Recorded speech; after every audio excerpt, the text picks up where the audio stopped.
Okay, Assalamualaikum warahmatullahi wabarakatuh. My name is Zahira Nur Latifa and I'm from 4H class. And today I would like to talk about something maybe you have heard about. It's about religious trauma. Okay, let me begin with something simple. Have you ever met someone who used to be deeply connected to their religion? Someone who prayed regularly, follow religious practices, and seem to have a strong sense of belief. But over time, slowly and quietly, they began to distance themselves. Not suddenly, not dramatically, but gradually. At first, maybe they stop engaging as often, and then they begin to feel disconnected. And eventually, they create a quiet distance between themselves and their religion, which something that once felt very meaningful on their life. And from the outside, this change can be misunderstood. People may assume that they have lost their faith, that they are no longer committed, or that they simply do not care anymore. But what if that assumption is incomplete? What if the distance we see in them is not caused by a lack of belief, but by an experience that made belief feel painful?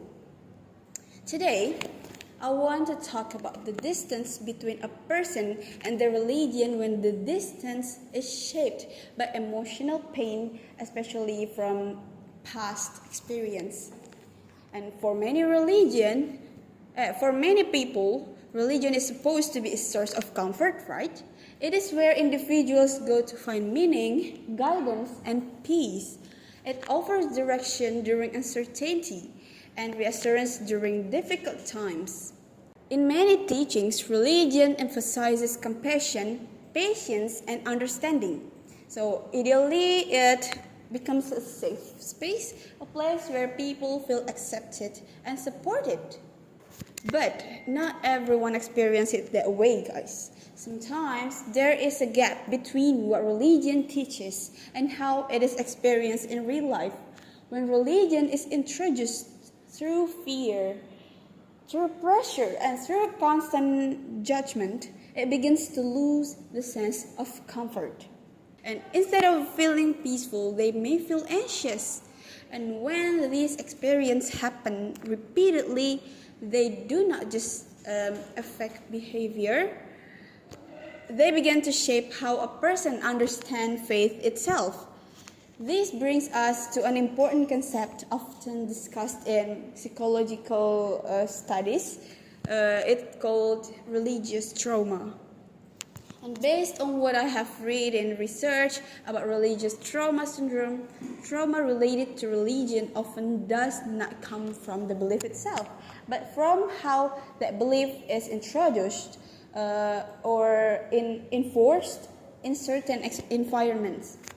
And this research explains that when religion is used in a fear-based controlling way, it can lead to emotional response such as excessive guilt, anxiety, and shame.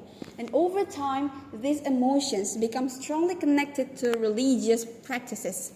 So, instead of feeling calm when engaging in religion, a person may feel uncomfortable.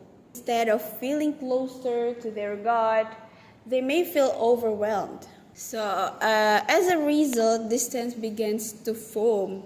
But this distance is often quiet. It doesn't always look like rejection. In many cases, it looks normal, just like a normal person. A person may still follow expectations. They may still appear religious, wearing hijab. They may still do what is considered right. But internally, something has changed.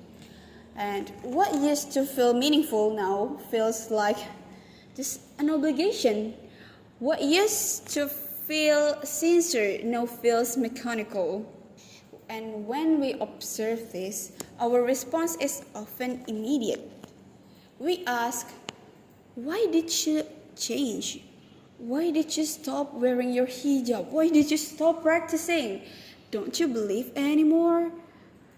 But maybe those are not the right questions. Instead of asking, why did you leave?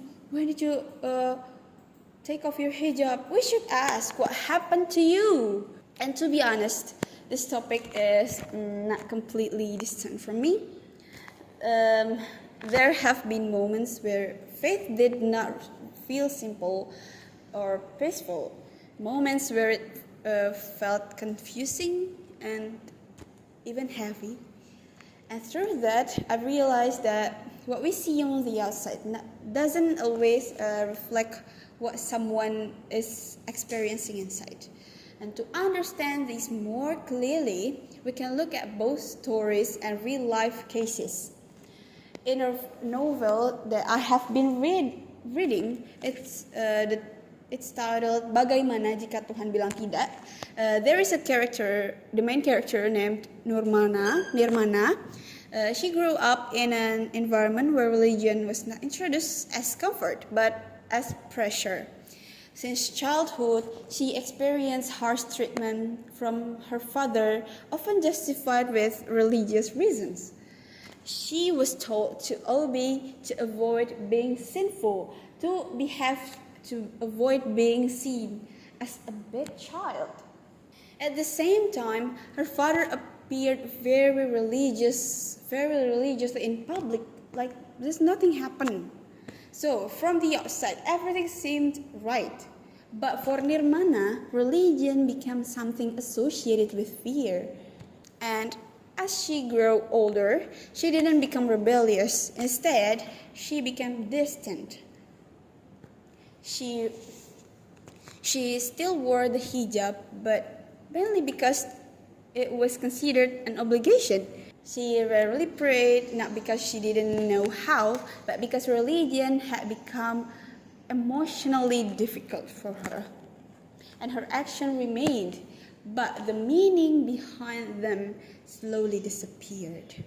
So this kind of experience is not only found in fiction. There are also real cases that show how religion can be misused in harmful ways.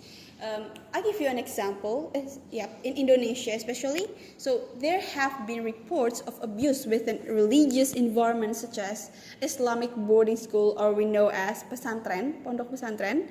So in one widely reported case, a teacher abused multiple students over several years, taking advantage of his position of authority and trust. In situations like this, there is a strong imbalance of power. The victims often feel afraid to speak up because the person involved is seen as a respected religious figure. So experiences like these do not only cause physical or emotional harm, they can also create deep spiritual confusion. Because when harm is connected to religion, it becomes difficult for victims to separate faith itself from the painful experiences.